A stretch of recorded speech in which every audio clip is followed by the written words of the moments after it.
Dear students, topic is composition of fuzzy relations. Two fuzzy relations R and S are defined on A, B and C. A, B, C हमारे पास जो हैं वो crisp set हैं या फिर classical set या universe of discourse. That is R is subset of A cross B. R हमारा A cross B में रिलेशन है and S is in B cross C. The composition S circle R is equal to S R. अगर हम product से confuse नहीं होते तो हम ये सर्कल नहीं लिखेंगे, इसको एस आर भी लिख सकते हैं अगर ये हमें अंडरस्टूड है कि ये कंपोजिशन है of two relations R and S. Is expressed by the relation from A to C. जो कंपोजिशन है आर ए बी में है और एस बी सी में, तो एस सर्कल आर कंपोजिशन जो है वो ए सी में होगी. And this composition is defined by the following. For all X Y belong to A cross B. X Y जो ए क्रॉस बी में है और Y Z B cross C में है, तो उसमें जो एक्स जेड एलिमेंट बनेगा जो कि ए क्रॉस सी में होगा, उसकी मेंबरशिप वैल्यू कैसे फाइंड करेंगे.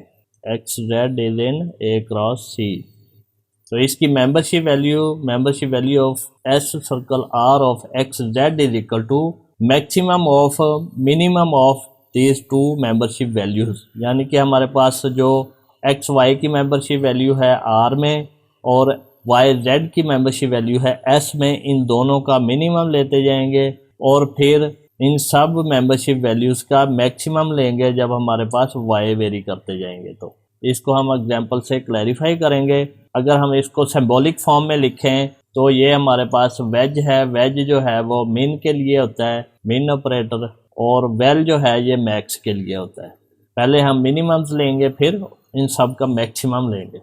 डियर स्टूडेंट्स, यहाँ पे देखें S circle R from this collaboration is a subset of A cross C. That is S circle R contain in A cross C. S circle R जो relation है वो A cross C में होगा. If the relation R and S R represented by the matrices M R and M S. अगर हमने दो relations को matrix form में रिप्रेजेंट किया है, the matrix M of S circle R, यानी कि कंपोजिशन जो है एस सर्कल आर, उसका मैट्रिक्स किस फॉर्म में बनेगा. Correspond to S circle R is obtained from the product of M R and M S. M R और M S के प्रोडक्ट से हम ये कंपोजिशन मैट्रिक्स ऑब्टेन करेंगे. Dear students, consider fuzzy relations R in A cross B and S in B cross C. The sets A, B and C shall be the sets of events. By the relation R, we can see the possibility of occurrence of B after A, and by S, that of C after B. Possibility of occurrence जो है A के बाद B की और B के बाद C की जो है वो R और S से रिस्पेक्टिवली हम देख सकते हैं. For example, by MR, the possibility of A belong to B after 1 belong to A is 0.1. यहाँ पे देखें possibility of A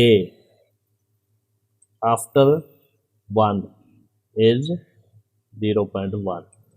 By MS, the possibility of occurrence of alpha after A is 0.9.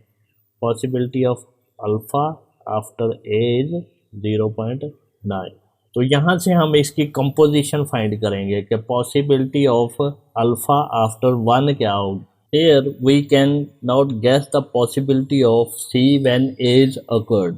So our main job now will be the obtaining the composition S circle R in A cross C.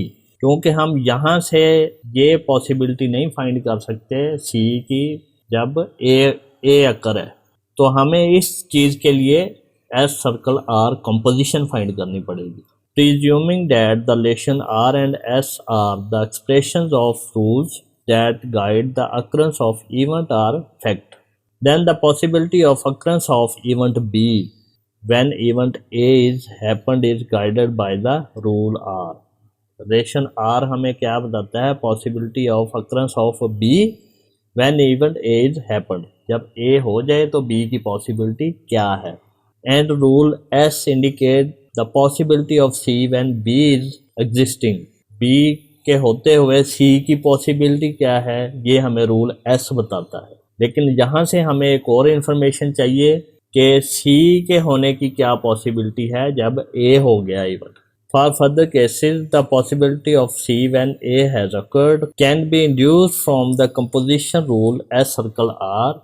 This manner is named as inference. ये बड़ा अहम नाम है inference, which is a process producing new information. तो यहाँ से हमें ये इंफॉर्मेशन है, एक ये इंफॉर्मेशन है, और एस सर्कल आर से हमें एक न्यू इंफॉर्मेशन ऑब्टेन होगी कंपोजिशन से.